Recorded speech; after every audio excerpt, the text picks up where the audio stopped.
Hello guys, this is 6R engine 125 kVA. Piston seized due to no water in the radiator. We are opening the DG set and we'll check how many pistons have been seized.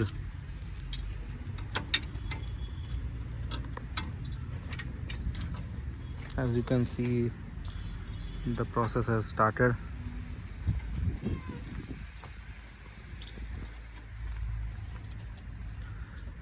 For overhauling, we have to open the tappet cover first, then we will remove the head,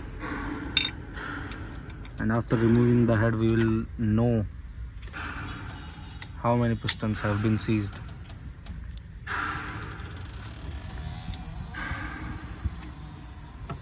Dismantling started.